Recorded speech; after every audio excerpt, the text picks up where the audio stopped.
ಎಂದರೆ ಕನ್ನಡಕ್ಕೆ ಮಾತ್ರ ಸೀಮಿತವಲ್ಲ.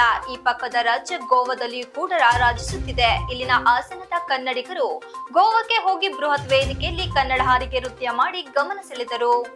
ನಮ್ಮ ಹೆಮ್ಮೆಯ ಕರ್ನಾಟಕದ ಕನ್ನಡ ರಾಜ್ಯೋತ್ಸವವನ್ನು ವಿ ಸ್ಟಾರ್ ಪ್ಲಸ್ ಸಂಸ್ಥೆಯಿಂದ ಆರ್ಕೆ ಫ್ಯಾಮಿಲಿ ಗೋವಾದಲ್ಲಿ ಆಚರಣೆ ಮಾಡಿದ್ದಾರೆ. ಕನ್ನಡ ಧ್ವಜವನ್ನು ಆರಿಸಿ ಸಂಜೆ ಕನ್ನಡ ಹಾಡಿಗೆ ನೃತ್ಯ ಮಾಡಿ ಜೈ ಕರ್ನಾಟಕ ಎಂದಿದ್ದಾರೆ. ಇದಕ್ಕೆ ಇಲ್ಲಿನ ಸ್ಥಳೀಯರು ಕೂಡ ಕೈ ಜೋಡಿಸಿ ನೃತ್ಯ ಮಾಡಿದರು. ನಮಸ್ಕಾರ ಸರ್. ನಮಸ್ತೆ. ಗೋವಾದಲ್ಲಿ ಕರ್ನಾಟಕದ ಬಾವುಟ ಹಾಕೊಂಡು ಆರಿಸ್ತಾ ಇರೋದು ಭಾಳ ಖುಷಿ ಆಯಿತು ಸರ್. ಒಬ್ಬ ಕನ್ನಡಿಗನಾಗಿ ಹೆಮ್ಮೆ. ಏನು ಸರ್ ಇದು ವಿಶೇಷ? ಸರ್ ಏನಿಲ್ಲ, ನಮ್ಮದು V star plus private limited ಸಂಸ್ಥೆ, ಅದರಿಂದ ಅಚೀವರ್ಸ್ನೆಲ್ಲ ನಾವು ಕರ್ಕೊಂಡ್ಬಂದಿದ್ವಿ ಕರ್ನಾಟಕದಿಂದ. ಸೊ ಭಾಳ ಗೆದ್ದಿರೋ ವ್ಯಕ್ತಿಗಳು. ಸೊ ಅದರೊಟ್ಟಿಗೆ ನಮ್ಮ ಕನ್ನಡ ರಾಜ್ಯೋತ್ಸವನ ನಾವು ಯಾಕೆ ಗೋವಾದಲ್ಲಿ ಸೆಲೆಬ್ರೇಷನ್ ಮಾಡಬಾರ್ದು ಅಂತ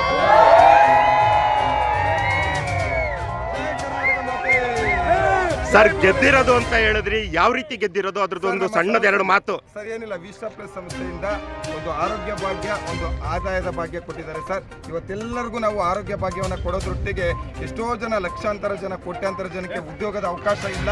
ಆ ಉದ್ಯೋಗದ ಅವಕಾಶವನ್ನು ನಮ್ಮ ವಿ ಸ್ಟಾರ್ ಪ್ಲಸ್ ಸಂಸ್ಥೆ ಕೊಡ್ತಾ ಇದೆ ಸರ್. ಅವಕಾಶ ಇದೆ, ಆರೋಗ್ಯ ಬೇಕಾ, ಉದ್ಯೋಗದ ಅವಕಾಶ ಬೇಕಾ, ನಿಮಗೋಸ್ಕರ ಕಾಯ್ತಾ ಇದೆ V star plus. Sir V star plus ಅಂತ ಹೇಳ್ತಿದ್ದೀರಿ, ಅದು ಯಾವ ದೇಶದ ಕಂಪ್ನಿ ಸರ್? ಸರ್ ಏನಿಲ್ಲ ಸರ್, ನಮ್ಮ ಭಾರತ ದೇಶ, ಅದರಲ್ಲೂ ನಮ್ಮ ಭಾರತ ದೇಶದಲ್ಲಿ ನಮ್ಮ ಹೆಮ್ಮೆಯ ಕರ್ನಾಟಕ,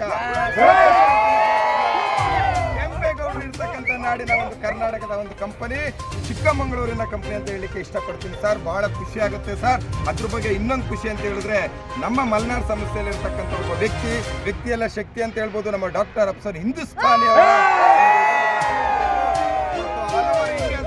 ಪ್ಯಾನ್ ಇಂಡಿಯಾ ಆಗಿ ಇವತ್ತು ಕಂಪನಿ ಮುನ್ನುಗ್ತಾ ಇದೆ ಸರ್. ಸರ್ ಇಲ್ಲಿ ಬಂದಿದ್ದು ನೀವೆಲ್ಲ ಕರ್ನಾಟಕ ಫ್ಲಾಗ್ ಹಾಕಿದ್ದು ನನಗೆ ಬಹಳ ಖುಷಿ ಆಯ್ತು. ಜೈ ಭುವನೇಶ್ವರಿ, ಜೈ ಕರ್ನಾಟಕ. ಮತ್ತೆ ಈ ಸಂದರ್ಭದಲ್ಲಿ ಸಂತೋಷ್ ಶೆಟ್ಟಿ, ವೆಂಕಟೇಶ್ ಮೂರ್ತಿ, ಗಣೇಶ್, ಹರೀಶ್, ಗಂಗಾಧರ್ ಇತರರು ಉಪಸ್ಥಿತರಿದ್ದರು. Srinivas, TV 46 Malenadu news, Hassan.